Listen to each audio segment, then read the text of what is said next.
Chapter 1 Bloom August 1978. It starts with 1.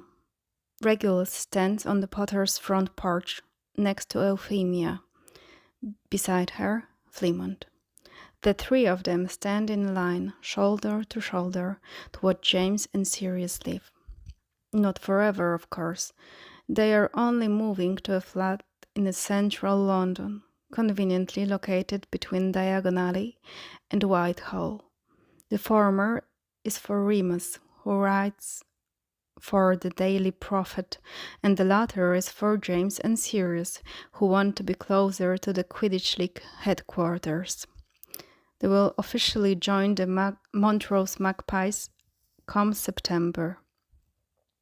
It's the most successful team in the league, and they've spent the last 2 months training to be its newest chasers, its youngest in history, too. Regulus wasn't surprised when James and Sirius absolutely killed their tryouts in July. They are phenomenal flyers, and at Hogwarts his favorite team to play against has always been Gryffindor. James and Sirius never failed to make it a real match. There are a few things Regulus finds more thrilling than pitting himself against the competition in his brother's fierce stare or James's wild, confident laugh as he zooms around the pitch. He will miss it come the start of term. He will miss them. Do you have everything? Effie calls. Her voice is strong but never aggressive. Regulus has come to know the difference. James turns on his heel, backpack slung over his shoulder. Ma, we can always come back if we forgot anything. Apparition is quick, you know. And we've already hooked the flat to your flu network. Not to mention, we are terrible cooks. We'll be here all of the time. Sirius hoists his own bag higher and gives Effie a bright smile. I would rather die than never get another bite of your Wednesday night casserole. Don't be stranger, boys, Monty tells them, looping an arm around Effie's shoulder. And don't forget about poor Regulus when you are off flying all over the fancy new Quidditch pitch. He's only here for a few more days before term starts. Wouldn't dream of it. Besides, we promised to take him to King's Cross and see him off. James shoots Regulus a grin. Blinding. Always blinding. Too bright. Too much. Regulus shifts his gaze away. Hands shoved deep in the pockets of his jeans. I'll be alright. I have newts this year. I'll be head boy, Quidditch captain. I'm going to be busy getting ready for term, so I won't have much time anyway. It's a lie. He's already prepared. Read ahead in his books, planned out Quidditch plays, made sure his robes are pristine. There's nothing left for him to do between now and the 1st of September. But he doesn't want to make a fuss. Not today. No time either for us, Sirius scoffs. Oh, Reggie, be a bit more boring, why don't you? Will you ever stop dating your books and broom? Maybe start acting like a normal person. Regulus's retort is rapid fire, cheeks burning hot. Normal? Normal? Oh, the audacity you can have sometimes. I swear you boys, if he chides. Not right now. Be civil for your goodbye, at least. Regulus fights the urge to stick his tongue out at Sirius. They might get along most of the time, but they are still brothers at the end of the day. It's been an adventure in adjustment since they ran away from Grimywald Place. For a while, the shadows of their childhood home lurked even here at Potter Manor. But Monty often says time heals even the worst of wounds. And in the nearly 3 years that have passed, Regulus has come to believe him. He's learned that no one is waiting for him to slip up. Violent hands don't hurt him in in dark rooms, nor do vicious words slice like sharpened blades. Without a common enemy to unite and keep them on high alert, Regulus and Sirius learned a bit of distance, a bit of normalcy. These days, bickering comes naturally. Sirius can go from the most annoying to the most amazing person in the world within the span of 2 seconds. It's new. This thing they navigate, but it's good. Regulus loves his brother, and wonderfully, he knows Sirius will always love him back. James is different, though. James is complicated. Not his brother, not his rival, but some secret third thing. A friend, Regulus thinks, though James is older than him, more popular. Not in the same house at Hogwarts, but none of that ever seemed to matter. James still waved in the corridors, shared jokes in passing, or found him tucked away in the library stacks. Those were Regulus's favorite afternoons, the ones when James would drop his bag, pull out his books, and say, "Hey, Reg, this seat isn't taken, is it?" Regulus doesn't want to think about it. He can't. He shouldn't. It's better to shove it deep, tuck it away. Keep it safe somewhere else. Besides, James and Sirius are getting ready to disapparate, still chattering with Effie and Monty, despite Regulus's distant silence. He forces himself back into the monument. He doesn't want to miss it. "See you later," James and Sirius call in unison, their wave quick and casual. In the summer sun, James's hair looks crowned in fire. The golden halo around him makes Regulus's breath catch in his chest. His gaze jumps to Sirius, and the pressure behind his ribs eases. Sirius winks, a small thing, just for them. He's leaving, but he will always come back for Regulus, no matter what. A sharp crack, and they are gone. "It's going to be strange without them," Effie says, wistful. "They are so loud," Regulus offers. Monty snorts. "You read my mind, Reggie. I think I might get some sleep without them cackling in the midnight hour. Putting Sirius right across from James was our first mistake." "You will miss them both," Effie nudges her husband in the ribs. "Don't pretend you are not misty-eyed. I can see it, Monty. You can't lie to me." "I know, love, but I'm sure they'll be by tomorrow. I don't even give it 24 hours before they are knocking on our front door." They leave Regulus alone on the porch. He could follow them inside, take a seat at the kitchen island and drink tea while he reads and Effie cooks dinner. He could, but he doesn't. Instead, he stares at the place where James and Sirius disappeared into thin air. It's mid-afternoon. The sun is still high, and a warm summer breeze blows through the front yard. It catches his curls, longer now than his mother ever let them grow. Late summer smells of dahlias on Effie's front porch, humid heat and warm earth. Regulus blinks, lets out a soft sigh.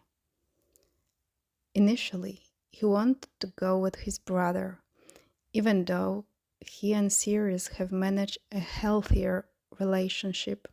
It still felt strange to imagine living in a house that isn't his, with parents who aren't his, all without Sirius down to the hall to remind him he belongs. Regulus is doing a lot better, and he almost never has doubts anymore. But there was a time when he needed constant reassurance they were welcome here, that they weren't a burden, that they wouldn't be kicked out if they made a mistake or broke a plate by accident. It came most often from James, who would squeeze his shoulder and say, "Ma and Dad want you both here. I want you here." The decision to stay came with the realization that he wants to become his own person. He wants to find out who he is when Sirius isn't around. And if he is really honest, he wasn't thrilled about the idea of living wall to wall with Sirius and Remus.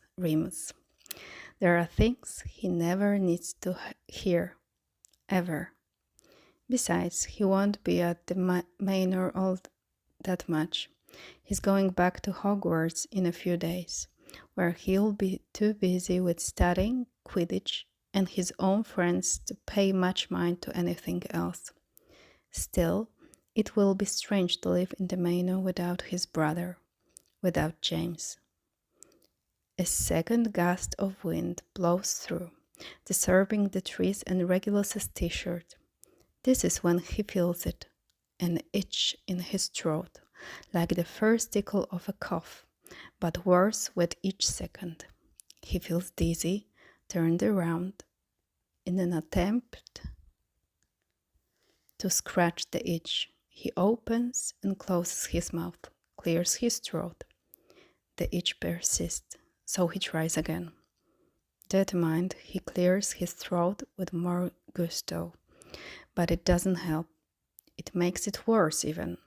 He debates sticking his finger clear to the back of his throat to force the itch to stop, but it's at this moment the urge to cough becomes unbearable.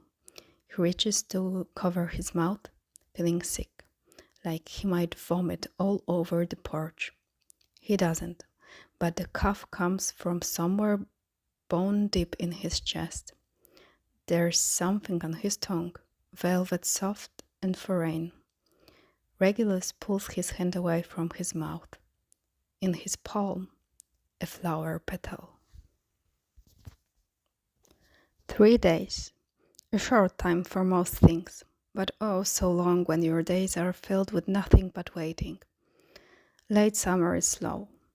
Thunderstorms swirl in the night sky, leaving the smell of petrichor and sweet grass in their midst. The sun drags over the sky, baking the earth like a slow cooker. It's all lazy morning and sleepy afternoons, empty days in an empty house, since Effie and Monty are often busy. He never realized how much of this time was full of James and Sirius. Now all he has to fill it with is waiting, longing, and more waiting. For 3 days, Regulus sits in the living room with his books, flies around the garden on his broom, perches on the kitchen counter with his journal.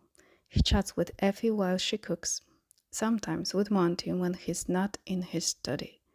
Mostly, though, Regulus waits. I miss him, he writes in his journal on the third night. The quill scratches rough parchment, neat cursive sprawling over the paper with each stroke. I love the Potter's house, but I feel a little like an imposter without Sirius here.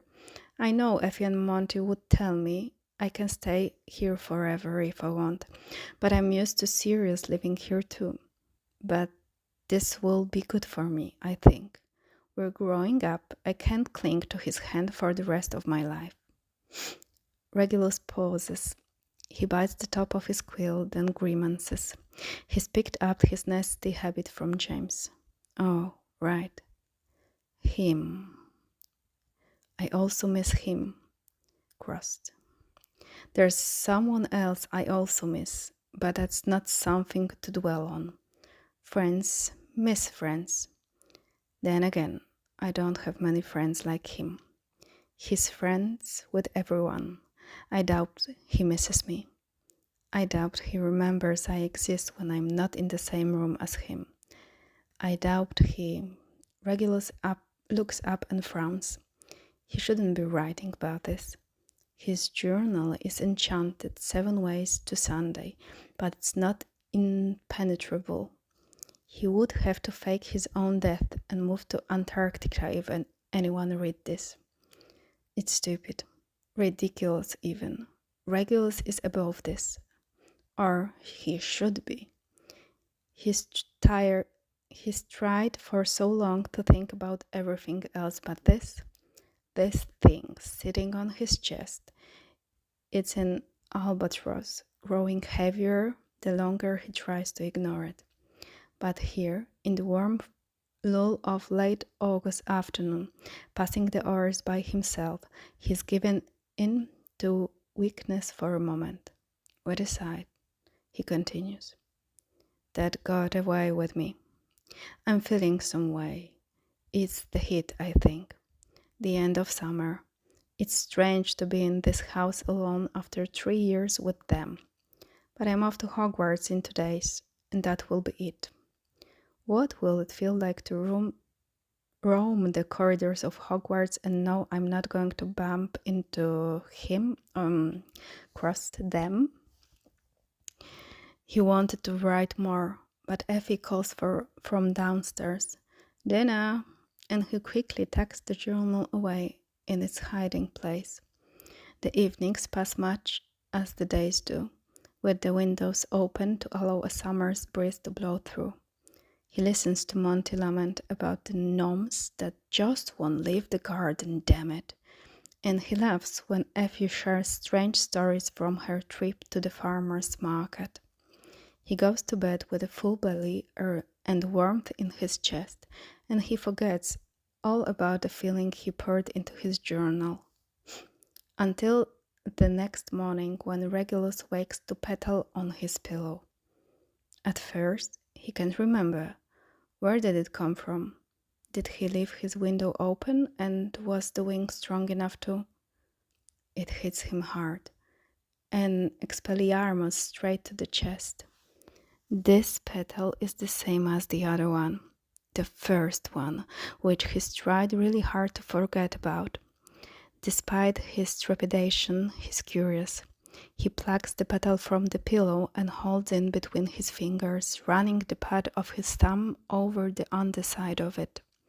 It's so soft, practically silk. Dust particles dance in the sliver of light falling through the curtains. They scatter in a flurry when Regulus throws back the covers and picks up a small glass jar.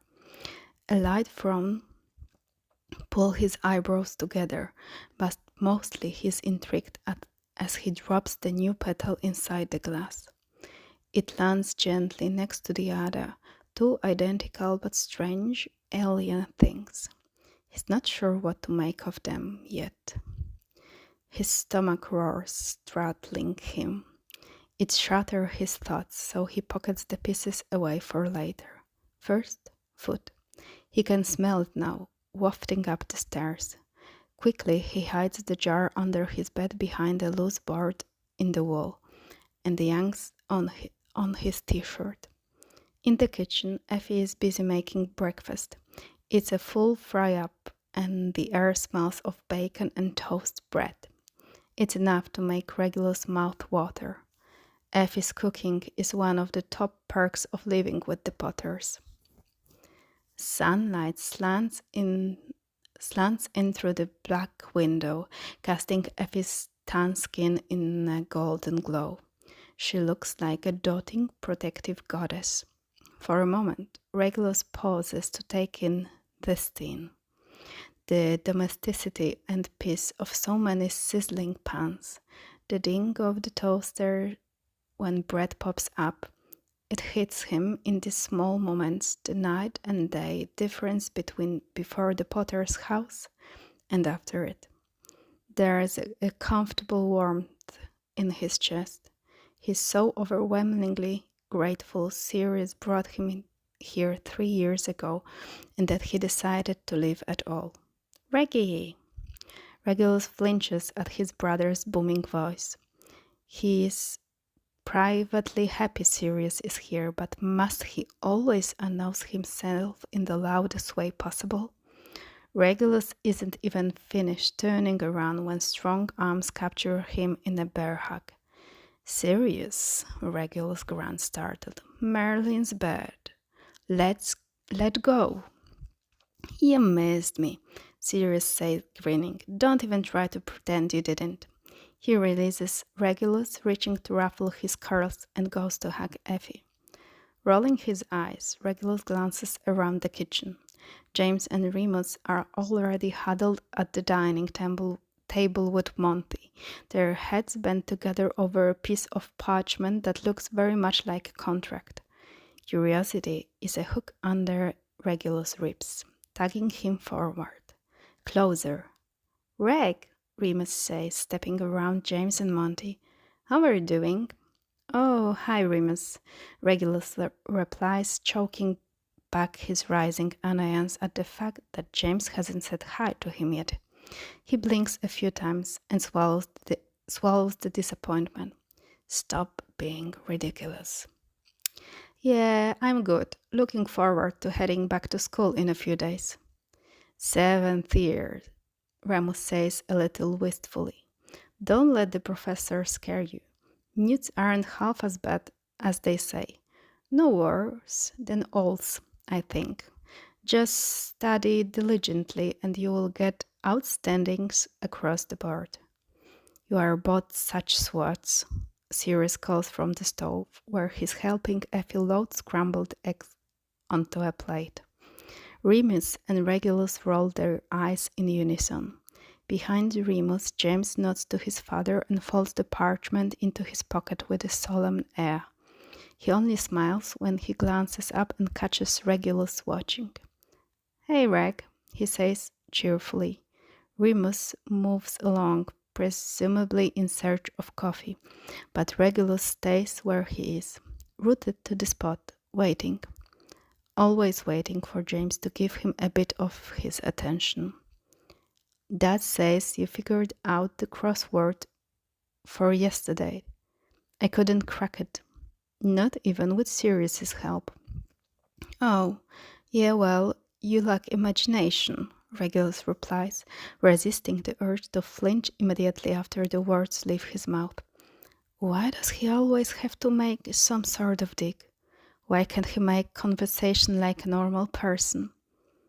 To his relief, James laughs, smiling with all of his teeth. He always does, when it's Regulus or Sirius who roast him. Regulus supposes it's the way of the world. Younger brothers insult their older siblings, and they laugh it off because they know they are better, older, wiser, more fun. All the things Regulus is decidedly not. Don't be so humble, James tells him, waving a hand in the air. Everyone here knows you are the smartest. For all the good does me, Regulus mumbles before he can stop himself. He's really on a roll today, isn't he? Unfortunately, James catches it this time. His smile flips upside down immediately and he steps closer, voice lowering. What do you mean? James smells like fresh linen and sandalwood. He has for as long as Regulus has known him. He probably shouldn't be so intimately acquainted with this smell, but he can't help it. And right now, after days of not seeing him, it's too much, too close. Wraps him up like a blanket, way down on him. He'll asphyxiate in it if he doesn't do something. Regulus stills, retreats behind his defenses. He has a mask, you see. A mask he built from the scraps of himself left over after one of his mother's lessons. His other mother, the evil one, not Effie, who has been a better mother to him in 3 years than his parents by blood ever were. He was small and helpless, and Sirius could only stand between him and that wretched wand so many times. Regulus had no choice but to pick up the broken pieces of himself. He learned to sharpen the shards and turn them outwards, and then he learned to wrap himself in numbness. If he goes deep enough inside himself, nothing can hurt him. Nothing can touch him.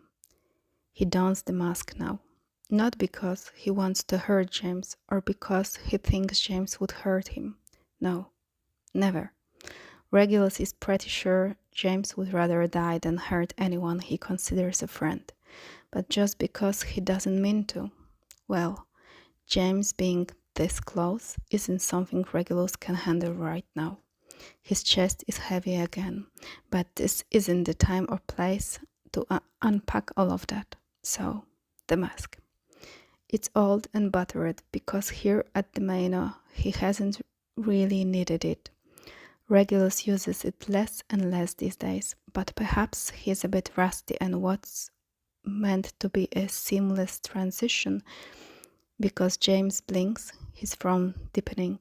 Reg, is everything all right? Focus. It's fine. I'm fine, Regulus tells him. It's sharp, cold and biting, distorted because the words have to pass through his walls before they make it out. He can't help it. The numbness leaks into his voice, wraps it until he sounds like a stranger even to himself. No, James insists, shaking his head. He narrows his eyes, tracing the lines of Regulus's face almost like he can see the retreat to some place unreachable. Sounded like, are you okay? Is something... Quidditch teams don't hire people based on their test scores or how many books they've read. Regulus bites out as if this is explanation enough. Is the first thing he can think of to deflect, distract, get James off his back before the mask cracks under the weight of an imploring stare and the thing sitting on his chest. Miraculously, the distraction works. Ah, Reg, James says, and he drops a heavy hand on Regulus's shoulder. Thanks, Salazar, for the mask, or Regulus would have flinched. Smell is bad enough, but touch, too much, is an understatement. You are not just your test scores or your books. You are also one of the best seekers I've ever seen. Don't worry about it. You will have offers from every major team in the league by the end of the term. You'll see. The hand falls off his shoulder, but Regulus feels its ghost all throughout breakfast. He laughs and smiles and tries to ignore it, but it stays a phantom touch for the rest of the day. It lasts well into the night, long after James and Sirius apparate back to their flat. In his dreams, the hand slides up along his neck and cradles Regulus's face. He leans into it, closing his eyes, and enjoys this feeling. No mask, no coldness, no longer numb to the warmth of calloused finger on his cheek. This is the weight growing heavier, harder to ignore. This is what he won't look too long at, lest he acknowledges what it truly means. When he awakes, he doesn't remember any of it. And when Regulus turns over, there is a petal on his pillow, stark white against the dark grey sheets.